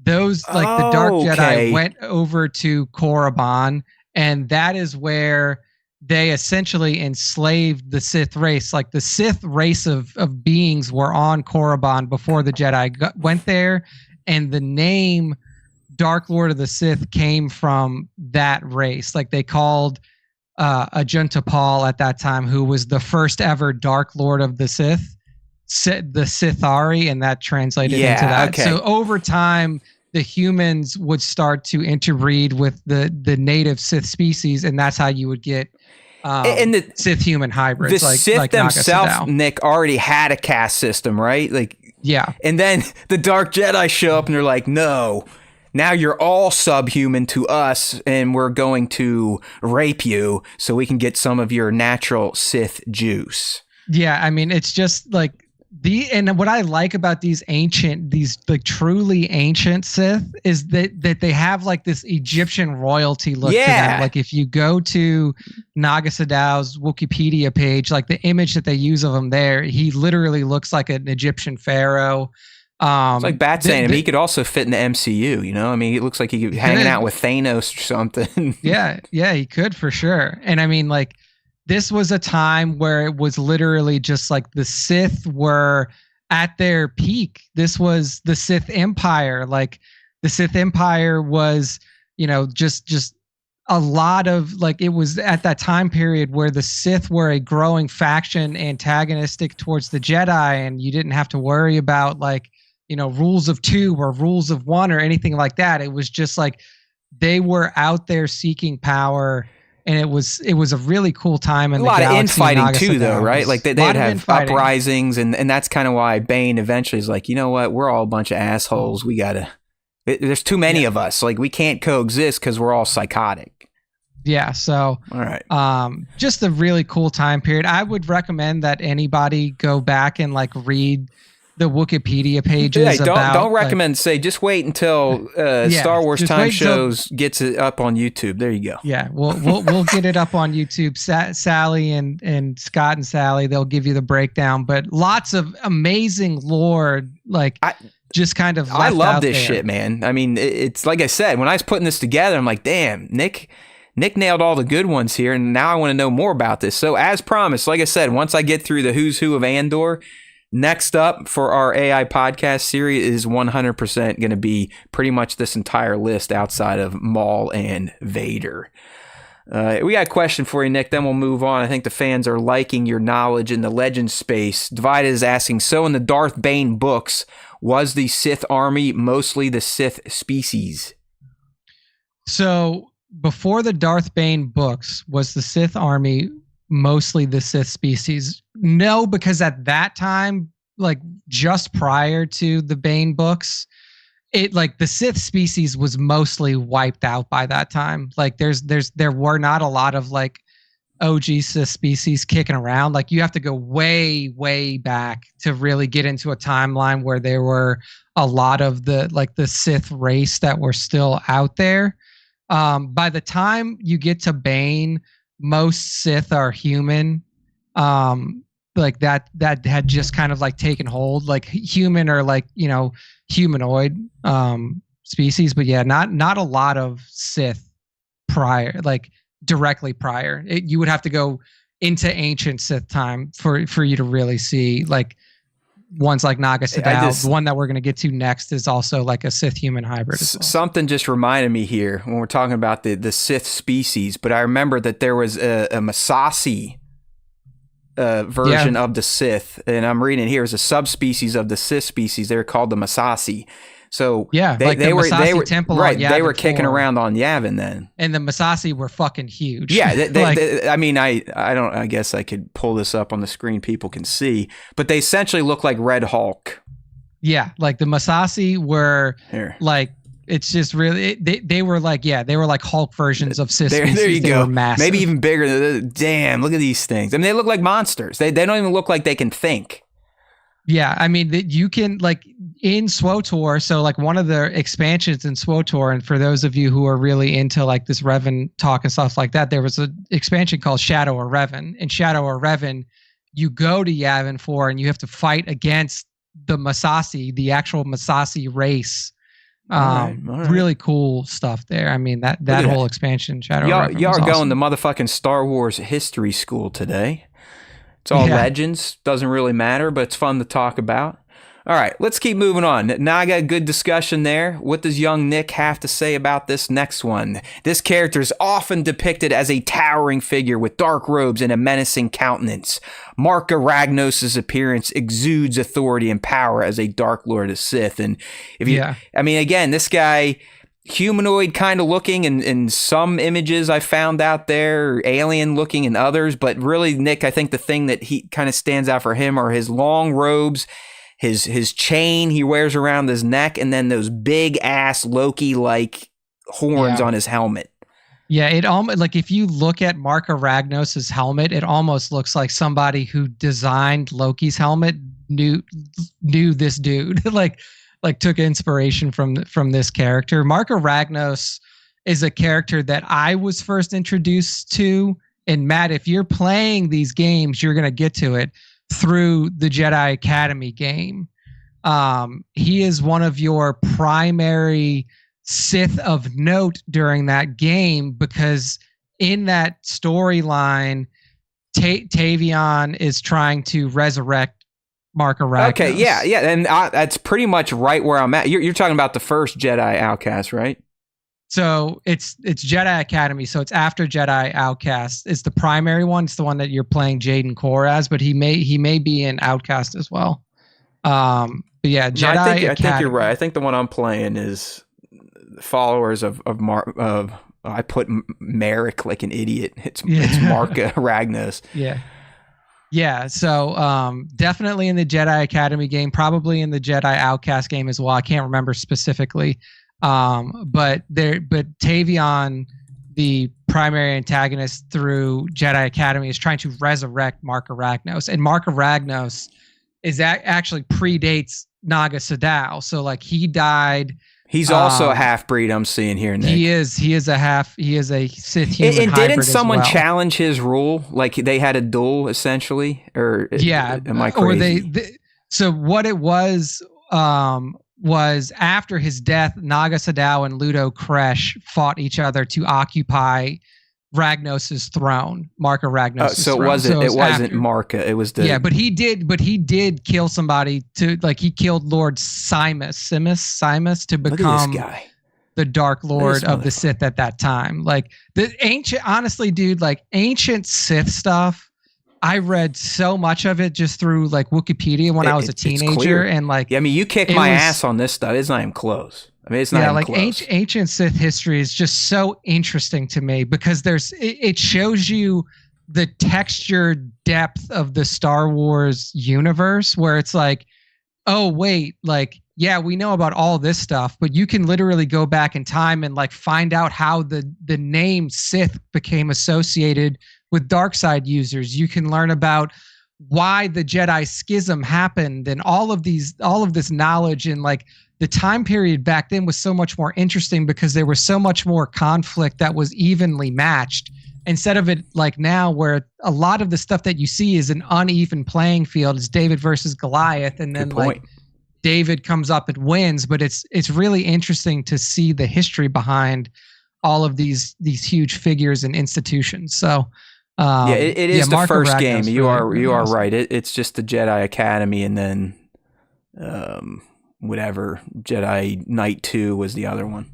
Yeah. So we got awesome Joey stuff. C. Nick, you might as well. People are thirsting for your knowledge. Was Marka pre-hyperdrive or no? So the Great Hyperspace War was happening at that time, and that was right around the advent of the hyperdrive. So the hyperdrive was out. This kid's locked and loaded today, motherfuckers. You better watch out. He's here to learn you. All right, good one there, Nick, covering Merrick Ragnos, a.k.a. Marka Ragnos, if you know how to spell. All right, moving down this list, we're starting to get towards the end before Nick and I reveal our personal top 3. Who will it be? I'm sure everyone thinks dirty, creepy old Matt's going to have talent on there. You'll just have to stay tuned to find out. Because up next, this one is known as the Lord of Pain. He's kind of my guy. Darth Sion's decayed and scarred body, held together by the dark side, presents a terrifying and gruesome visage. Yeah, I mean, Sion, the first time you see him, you're like, it's just so, like, it's unsettling because you're like, is he a zombie? Yeah, is he looks like a Walking Dead.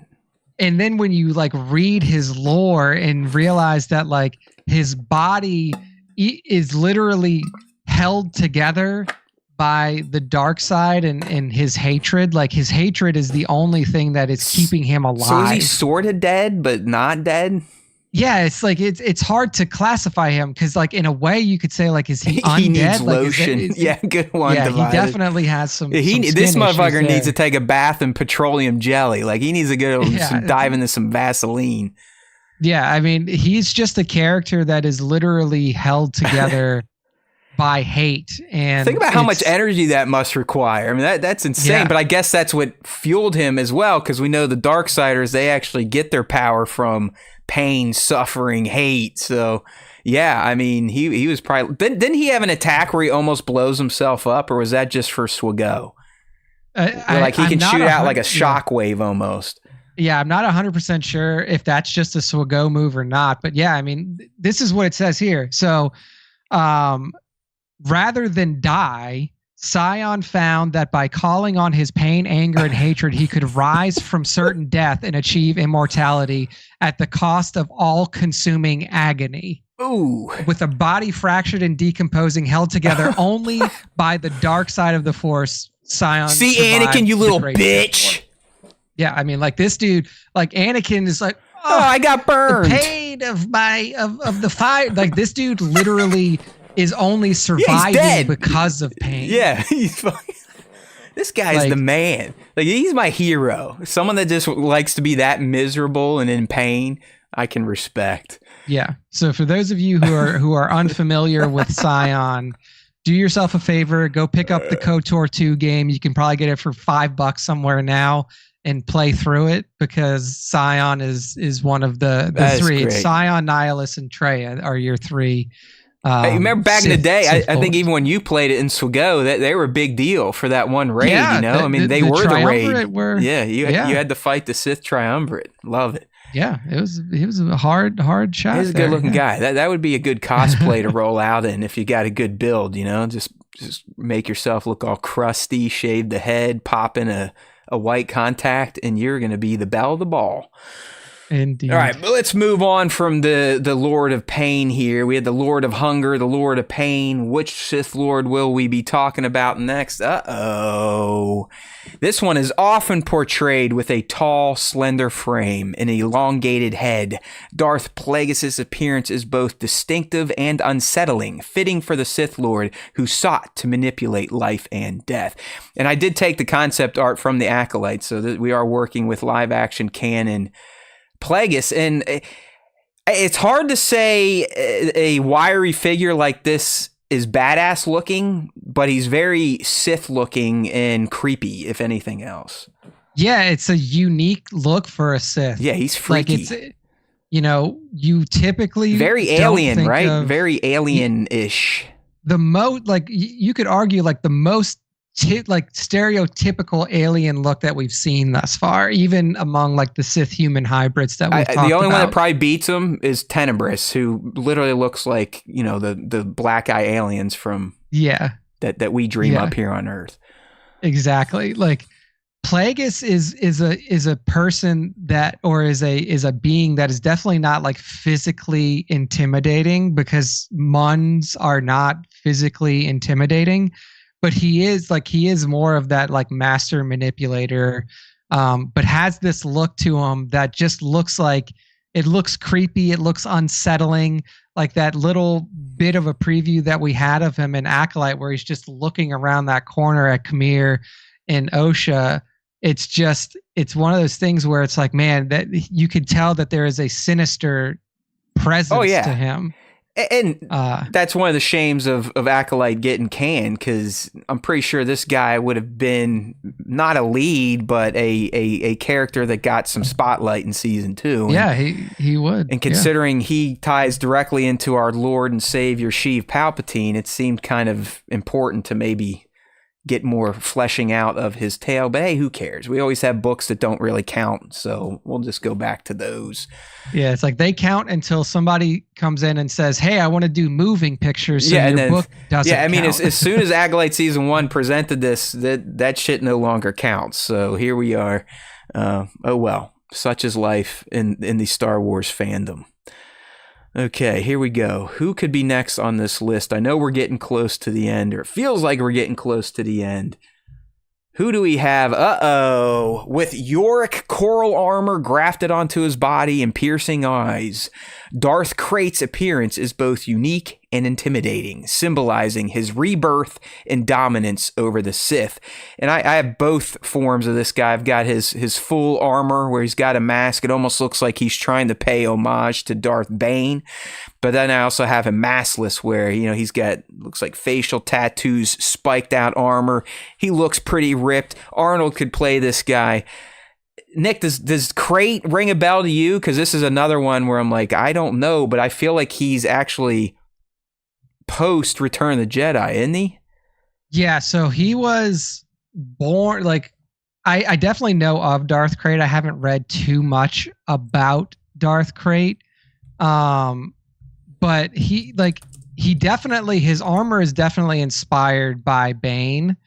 And he does have this look of like, it's just such a unique look for a human Sith, I guess you would say. Like typically the tattoos that you see on his face would be reserved for like an alien species Sith, like dude, I think he was like Talon. He was like a Tusken Raider at some point in time. I believe so. Yeah, it's like he was. I'm just like trying to. I'm on it. I'm on the Wookiee. He was born 47 BBY and he died 137 ABY. So yeah, he was more in the original trilogy timeline and then into the Mandoverse. Yeah, like 137 ABY is. Yeah, no, he's a Tusken right here. Yeah. In between these roles, he also served as a commander of his father's tribe of Tusken Raiders. Yeah, so like he even persists, like a son of a Jedi, by the way, is after even the current sequel trilogy. So he lasted a long time. But yeah, I mean the visage is great. He's got a long history. Crate discovered the existence of and survival of Cade Skywalker, so he was around when Cade Skywalker was kicking around and stuff. That's right, our boy from last week. I remember where I heard the Crate name. I actually think he almost got Cade to dip into the dark side a little bit. Yeah. So he was definitely where the out name there was. with him. Okay, all right, there we go. Yeah, he was a persistent figure throughout the through the formation of the New Jedi Order as an antagonist into that, and like that's kind of where I read about him was in that timeline. Yeah. Do you like him better, Yorick coral armor or traditional spiky armor? I mean, I think the coral armor just looks so unique. It's pretty. It looks like he's living in a like a monster's skeleton. Yeah, it's like it's cool looking. It's unique. It's unsettling. Very, very interesting stuff. All there, right. yeah. Well, there you go. Big fan. Darth Crate. And I think we might have one more on our list to count down. I think we do. And here he is. Some people may bitch. He was never officially declared a Sith, even though he said Jedi would call him one. Unlike the bulky armor of Darth Malgus or the extravagant robes of Darth Sidious, Kamir's sleek, simple, and practical attire feels both grounded and menacing. His look gives off a raw, warrior-like vibe, making him stand out from traditional Sith Lords. And yeah, I love this guy. I mean, he's got like that cloak, that creepy ass, no vision, force blocking helmet that's smiling at his victims, and then that gauntlet, and of course, his saber with the little hidden blade. I don't listen. Sith or not, tit for tat. You say potato, I say potato. He makes this list, Nick. Okay. Yeah. I mean, he is one of the most interesting. Like, I think that the way that Kamir was portrayed was fantastic in that show, and I think it was one of the best portrayals of a Sith that we had seen in a while, because Sith are typically very one note. Like Sith are like, I'm a bad guy, I want to fucking kill everybody, I'm a Sith. Like the way that Kamir approached the dark side and Sith in general, or what would be considered Sith, as he would say, neck snapping, was super unique. And the mask itself was such a cool addition to this character, because it showed what he put himself through. Like just Osha being in that mask for a couple of minutes, she almost had a panic attack. Couldn't fucking see. He couldn't feel it. I mean, nothing. Yeah, like the level of training and like self-deprecation that he put himself through was super unique. I love that. I love the dual lightsabers, one of them being the Shoto style, whatever you want to call it.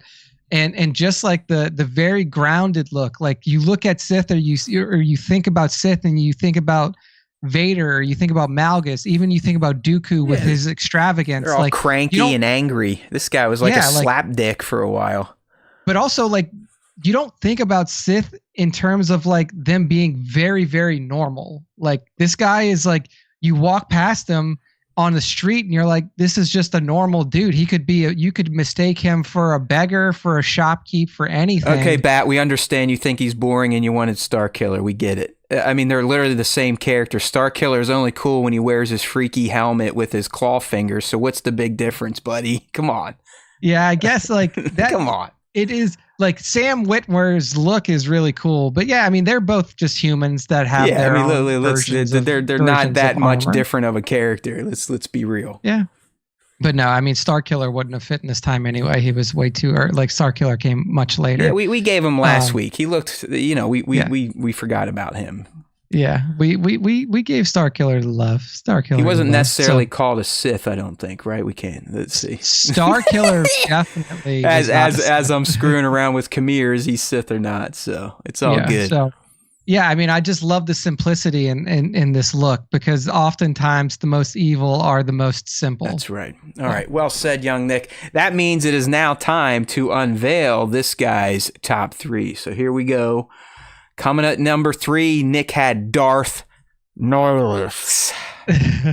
I love Nihilus's look. I love the mask is super simple, but it's also those black eyes or something, dude. Yeah, like just it is a pit of darkness and despair that is only sustained by Force energy. So like you are literally like as you are dying and he's drawing the life out of you, you're just staring into pits of darkness. Mm-hmm. It's just it's a look that I've always appreciated every time. All right, so that's Nick's number 3. His number 2 is Merrick, aka Marka Ragnos. I mean, Marka Ragnos, I just love the ancient Sith aesthetic, especially Sith human hybrids. I love the elegance and extravagance. I love like the headdress and everything. They were very regal that comes from him. Yeah, like very regal. And then especially in his Sith ghost form, like he almost turns like there's like a feral look to him. Yeah, like is that where he turns blue, right?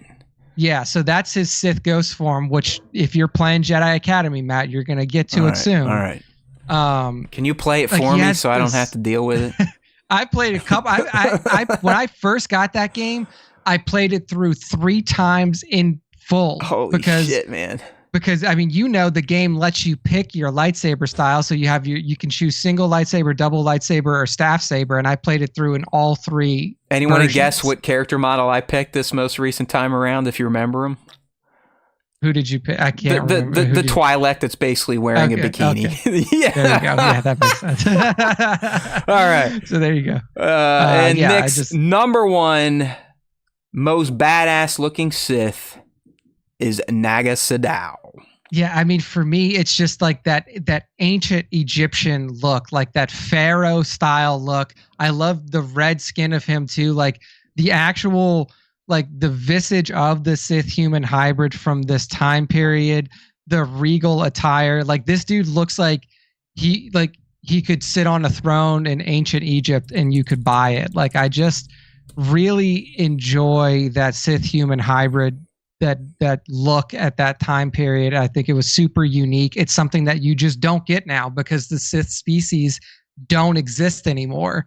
And it was of the time, and I just really enjoyed that aesthetic of those ancient Sith Lords. All right, so here we go. 3. It's time for the old guy screaming at clouds. Top 3 coming in at number 3. My man Kamir. What can I say? There you go. I as Nick explained, this guy was great. I mean, he was darker than most Sith while looking like a bumblefuck. But when he strapped that helmet on, man, was he evil, man, was he mean, and did he F up some Jedi. So I love this dude, not to mention Manny Jacinto is a very good-looking man. Indeed he is. All right, coming in at number 2 for me, I got the tank, aka Arnold Schwarzenegger, the Sith Darth Malgus. It was very hard for me to place this Darth, this looking hulking Sith tank over another Darth we all know and love. But when we're talking about just cool, most badass looking, I'm sorry, Vader, I love you, but this guy looks more badass. And then number 1, Mr. Maul. It was tough, Nick. Like I said, I hate leaving Darth out of lists. We've been kind of mean to him the past few months. We really shit on him. I forget which special topic segment it was, but we really just kind of made him look like a putz. But I think Darth Maul is awesome. He was born to look like a badass, and that's all he needed. He doesn't need armor. He doesn't need helmets. He just looks badass. In fact, the less armor and clothes he has on, the more badass he looks. So therefore, he's my number 1. Indeed. All right, people. I mean, can't argue there. Good stuff. All right, that was fun. So now we're going to close out E349, and Sam Jackson, like I said, shoot us your guitar video. I'm trying to learn the instrument myself. I'd love to check out the channel. We probably can't do it live right now, but if you hit us up in the studio and shoot us a link, I would be more than happy to check out your guitar video. All right, so as we usually do about this time to close out a show, we dedicate the final minutes to our fans. There's 2 ways to get involved. We got the question of the week, which goes up on our socials, same places as Ask Us Anything. And of course, Nick's Top 5, which will put the exclamation point on E349. So before we get to that, let's go ahead and see what the fans had to say to this week's question. We always try to ask them something that relates to our main topic. So if you can guess, this week we asked the fans, who is the coolest looking Sith of all time? There we go. All right. First up, we have Quick Picks Toys. He says, Maul, coolest and most frustrating, with maybe 1 or 2 sentences in the movie. There you go. So TPM Maul. Mando Mugshot says, Darth Maul for me. When we saw him light up that double-bladed saber in TPM accompanied by John Williams' score, it just blew my mind. Yeah, I mean, that was a big moment. I'm sorry, I missed this one. Sorry, Nick. Nah, every straight dude is gay if they can't admit Chimera's hot stuff. There you go. I love that dude. On Front Street. I love it. All right. Next up, we got Rascal Bear Photos. Rascal Bear Photos says that's a tough one. For him, it's 1 Vader, you 2 cheater. Revan, 3 Malgus, so he listed his top 3, and he says other cool ones are Bane, Plagueis, Tulak Horde, and Scion. Tulak Horde is another one. Okay, he got me there, man. Are we talking Star Trek now, Nick? Who the fuck is Tulak Horde? Tulak Horde is another. This is another ancient Sith. Tulak Horde is actually really hard to find images of Tulak Horde, but Tulak Horde's tomb is in the Valley of the Sith Lords, which you also.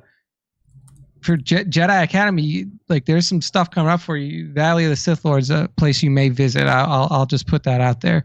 But he's just like a glowing entity. He looks like a wolf head. That's what I'm saying. Is like it's really hard to find images of him because there's no official like I guess there's like no official image of him, but he was the Shad. Like it just said he wore a black mask and that's about it. Yeah, like the Shad. Yeah, the Shad servant Kem Val looks like a badass. That's for sure. Yeah, Kem Val was one of the characters. Kem Val is one of your here's concept art. Okay, that's kind of cool. He really does look like a medieval knight in this thing. Yeah. So all right, lots of cool stuff. So Tulak Horde. Tulak Horde was a cool looking Sith as well.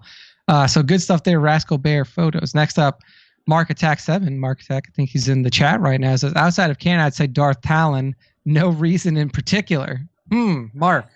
That's why no Mark Attack had a cure. He definitely responded when Talon showed up. It makes sense now. No shame. No shame, Mark. No shame. All right. Next up, Nova Toymation says, I'm going with Revan. That mask and light and dual lightsaber look is tough to beat. Yeah, I mean, no complaints there. Revan is a badass looking motherfucker.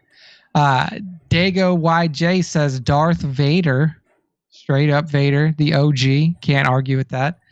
Calro Debro, Nihilus, Duty. and even though he's not a Sith, TFA Kylo Ren. I'm also a big fan of TFA. We Kylo Ren. considered him. We considered him. Yeah, we did. We considered him. He didn't. He's not a Sith technically, like you said, Calro. Yeah, we kind of fucked that up with Kamir, but hey, sometimes shit happens. I did forget one from League, Nick. She cheated as well.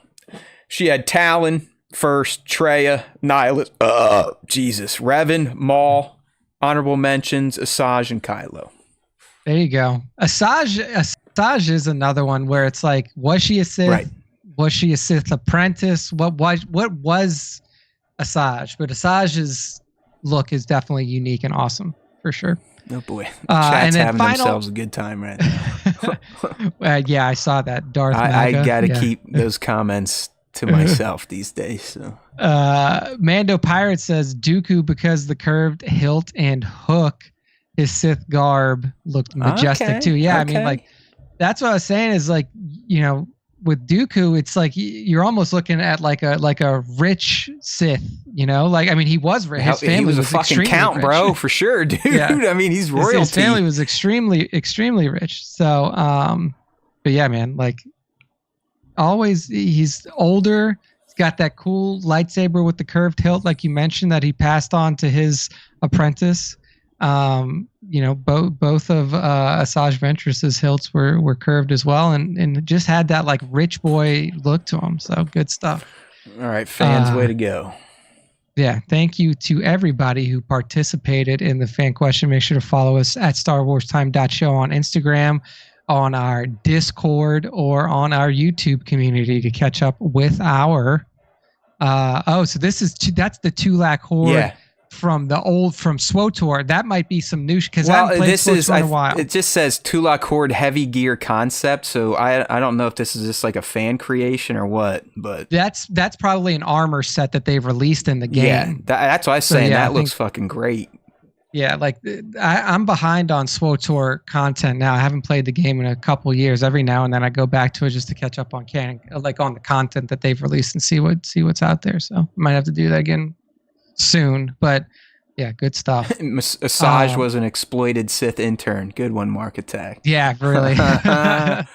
Good stuff. All right, so now we're moving on to the top 5 Star Wars fan artist features of the week. To get involved with this one, same thing. Follow us at Star Wars Time Show or at StarWarsTime.show on Instagram, and make sure to tag us, tag at StarWarsTime.show on the Instagram. So, to kick off this week's top 5, we have Toy Mazter, ToyMazter. Hey, look who it is. It's my number 1. It's your number 1, Matt. I knew who it was. I threw this in for you. So we get Darth Maul here in deep meditation. As I say, being calm, which is something you don't usually get from this guy.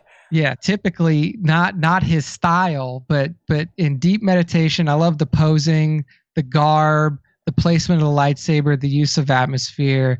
I mean, it really does catch Maul in one of his few serene moments, as you said, Matt. Yeah, no, this is a great shot. This may be the new Hot Toys Darth Maul that just released that I refused to buy because I already got the one. But as always, he looks great. Even in peace, even in tranquility, he looks like a badass. So, great shot here from Toy Maz with a Z-ter on Instagram. This one, I'm so glad you picked this one. I was like, YC Solo very rarely does the tag, but for some reason they did this week, and there was 2 bangers. I'm glad you got this one. Oh yeah, I mean YC Solo hitting us with the this is absolutely, just again a wall hanger, as we like to say around these parts. Yeah, like incredible Lego photographer, giving us the full scale Hoth invasion Lego setup here. You even got Vader on the field. So look at the running. Look at the running rebels. Like That's what I was gonna say. The running Hoth rebel troopers look awesome. You got the AT-AT, you got the ATST, you got the snow speeders, you got all of it up there. And if you click over to the next frame, you got little Luke Skywalker making his way onto the field. I mean, I love it. Just absolutely awesome work here by YC Solo. Oh, he on got IG. this one in a magazine. Look at this. Yeah, I see that. He got it. Check He's this in shit out. Lego magazine or something like that, man. That's just cool shit. That is great. Cool shit here from YC_Solo. Next up, we're sticking in the Lego universe now. because when you see something like this from Tong Wars, you gotta share it with everybody.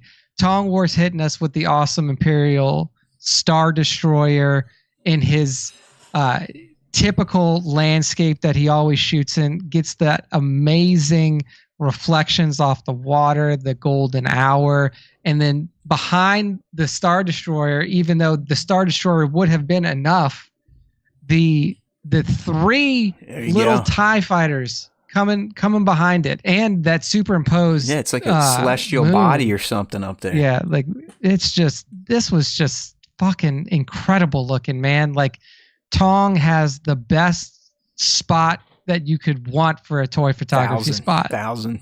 It really is. It doesn't look like it's from our planet, and it has all the right elements for outdoor toy photography. Yeah, just absolutely beautiful stuff here at Tong Wars on Instagram. If you don't follow Tong, make sure you do. The dude puts out banger toy photography on a regular basis. Just make sure to follow.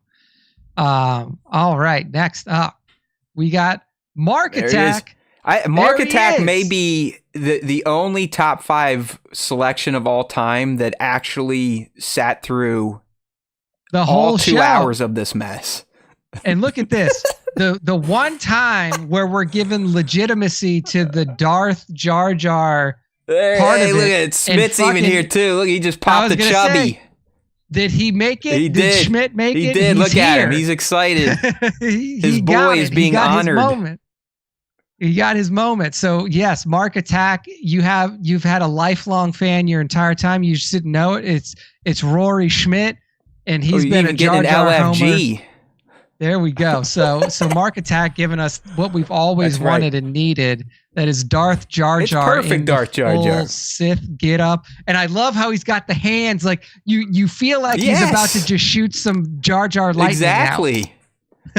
So I mean, like everyone makes Darth Jar Jar like all dark and goofy. This just throw on Palpatine's robes. It's perfect. Yeah, it just fits like a glove. It's great. There we go. There we go. So good stuff here from Mark Attack. Look, everyone in the chat now knows that Rory is the Jar Jar guy, the Jar Jar simp. Everybody's. There we go. They know. They know your style. That's right. Rory. They're having a party for you, buddy. Look at you. You are seen. You are seen. There we go. All right. Good stuff there from Mark Attack 7 on Instagram. So make sure to follow. This next one's another banger, 7. man. Jeez. I know. This was a strong week. So we're back here, number 5, Visual Horizon toy photo. Visual Horizon is always putting out bangers. Part of that French toy photo. You're not wrong. This account I've watched since its inception. When it just started, you can tell it's like a lot of us when we stumble into toy photography, we might see it. We're like, oh wow, that's cool. I want to try it. And then because you don't know what you're doing, they don't look as excellent as the people that have been doing it for a long time. But Nick, I think it's fair to say with a scene staged like this, all the effects, all the wire work that had to have happened here, or wipeable poles, whatever. Visual Horizon Toy Photo has entered the next phase of their toy photography journey. Oh yeah, definitely. I mean, this is like 97 parsecs level type of setup. It's great. And, the posing is immaculate. You can feel the action coming off the screen. Yeah, I mean, just a beautiful work here from Visual Horizon, putting the Night Owls to work against the Remnant Empire stormtroopers. I mean, just beautiful work. I mean, diorama setup, the atmosphere usage, everything that you mentioned as well. True artistry at work here from Visual Horizon Toy Photo. So beautiful, beautiful stuff. Make sure to give them a follow on Instagram. And guess what? That's the end of the top 5. That's the end of our show for this week. Thank you for sticking around, everybody, and talking about cool Sith with us. But Matt, go ahead and close us out. Thank you. We do like to self-applause here because we're not in a studio and we don't have the flashing sign. So it's been real. It's been fun as always, people. Good to see some new fans in here. Mark, thanks for sticking for the entire journey, not just for your honoring of your photo. We do speak your name and appreciate your time and loyal attendance. All right, my friends, Divided, League, Smit, Be Mad, Bat, Nova, Devin coming in at the end, Mando Pirate, of course. If I missed you, it's not on purpose. We love you. Speak your names. You are what make these Wednesday evenings so much fun. It's not the dumb stuff Nick and I are spitting out.